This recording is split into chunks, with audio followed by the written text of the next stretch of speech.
Coucou à tous et bienvenue sur la chaîne. On se retrouve aujourd'hui pour le taroscope du mois de juillet 2018 pour les vierges, ascendant vierge et lune en vierge. Ceci est un tirage général, donc s'il ne résonne pas avec votre situation, je vous invite à regarder le taroscope de votre signe ascendant et celui de votre signe lunaire afin d'avoir plus d'informations. Si vous ne connaissez pas votre signe ascendant ou votre signe lunaire, je place en barre d'informations deux liens qui vont vous permettre de les calculer. Alors je tiens à m'excuser pour le retard, j'ai été un peu souffrante ces derniers jours. En fait j'avais attrapé un coup de froid et j'avais pratiquement plus de voix. Donc effectivement il m'aurait été un peu difficile de faire les taroscopes. Donc c'est pour ça que je ne peux les poster que maintenant. Et c'est pour ça aussi que ma voix est peut-être pas aussi audible que d'habitude, donc je m'en excuse. Alors comme le mois dernier j'ai fait un tirage en 3 cartes, le premier tirage va être le tirage sentimental pour le mois et j'ai complété avec un tirage en 2 cartes qui sera votre tirage sentimental et relationnel. Donc on va commencer tout de suite avec le premier tirage. J'ai tiré pour vous la carte de la roue de fortune accompagnée de la carte de la papesse et la carte du monde. Avec la carte de la roue de fortune, il y a l'idée de changement, de fin de cycle ou de début d'un nouveau cycle. Ça parle dans certains cas des aléas de la vie, c'est-à-dire des périodes de chance qui alternent avec des périodes un peu plus difficiles. Donc après, ça dépendra un peu de chacun d'entre vous. Ça peut également nous parler de problématiques liées au temps, donc type des retards, des choses comme ça. Ça peut nous parler également de routine ou d'événements que l'on ressasse en boucle dans notre tête. Et ici, le tirage va vous encourager à remettre un petit peu d'ordre dans tout ça. En seconde carte, nous avons la carte de la papesse qui nous parle d'isolement, qui nous parle de passivité, mais aussi dans certains cas d'études. Donc ici, il y a l'idée pour certains peut-être de mûrir une réflexion, de découvrir quelque chose ou d'apprendre quelque chose. C'est une carte qui invite plus à la réflexion qu'à l'action. Voilà. Elle nous parle aussi de prise de conscience, elle nous demande de cesser de nous voiler la face et dans cette configuration, on pourrait aussi vous demander d'examiner une situation en lien avec votre passé ou en lien avec des schémas qui se répéteraient dans votre vie. Avec la papesse, il y a aussi l'idée de prendre son temps, de mûrir une décision ou un projet ou encore de faire le bilan d'une situation avant de passer à l'action. Et en troisième carte, nous avons donc le monde qui, dans son sens le tout premier, nous parle du monde qui nous entoure. Donc ici, avec la combinaison papesse-monde, pour certains, on pourrait aussi vous indiquer l'idée peut-être de sortir davantage de chez vous ou d'aller davantage rencontrer d'autres personnes, comme si vous étiez pour certains un petit peu trop renfermés sur vous-même. Voilà. Le monde, c'est une carte qui nous parle aussi de réussite, de succès, de trouver en quelque sorte sa place dans la société, dans le monde.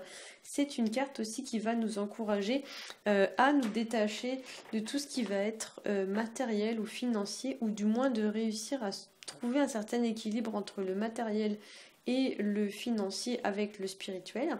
Et avec la roue ici, il se pourrait pour certains d'entre vous qu'il y ait des déséquilibres à ce niveau-là, ou que ce soit peut-être pour certains le matériel qui prédomine.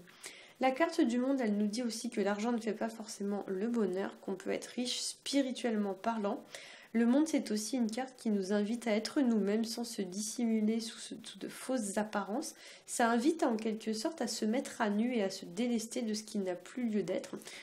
Ça peut être tout et n'importe quoi, par exemple des mauvaises habitudes, des traits de caractère qui ne nous servent plus, etc. etc. Avec cette carte, c'est un petit peu aussi comme si on nous demandait d'appuyer sur le bouton Reset et de retirer en fait tout ce qui nous empêche d'être nous-mêmes dans notre vie. Voilà. Alors au niveau du tirage sentimental, j'ai tiré pour vous la carte de l'empereur accompagnée de la carte de l'ermite. Voilà, je vais essayer de bien vous les montrer. Donc ici avec l'empereur, on parlera d'une personne de caractère, une personne qui sait ce qu'elle veut, qui maîtrise, qui gère ou qui contrôle une situation ou un aspect de sa vie comme bon lui semble. C'est une personne qui sait faire preuve de fermeté, voire même d'autorité. Souvent, c'est une personne qui est financièrement stable ou même potentiellement à l'aise financièrement. Voilà, et encore une fois avec l'ermite, peut-être qu'il y a l'idée aussi un peu de se poser la question, vu que l'ermite, vous voyez, comparé à l'empereur, est vêtu de façon relativement modeste, il y a peut-être l'utilité de se poser la question sur la valeur du matériel et du superficiel par rapport au spirituel dans notre vie.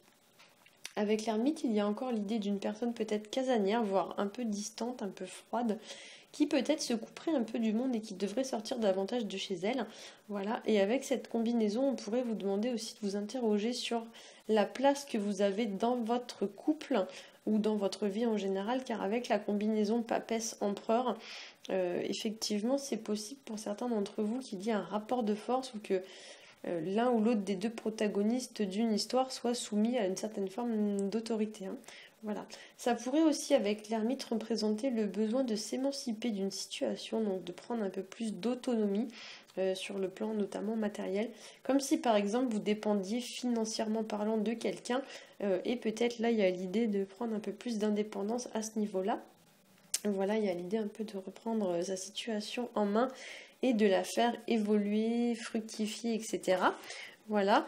Vous pourriez aussi pour certains être sur le point de mettre un projet sur pied, de concrétiser quelque chose que vous avez dans votre tête, de matérialiser. Donc il y a l'idée de passer de l'idée à la concrétisation matérielle de quelque chose. Voilà, de passer au réaliste, en fait, vous passez de ce que vous avez en tête à quelque chose de réel.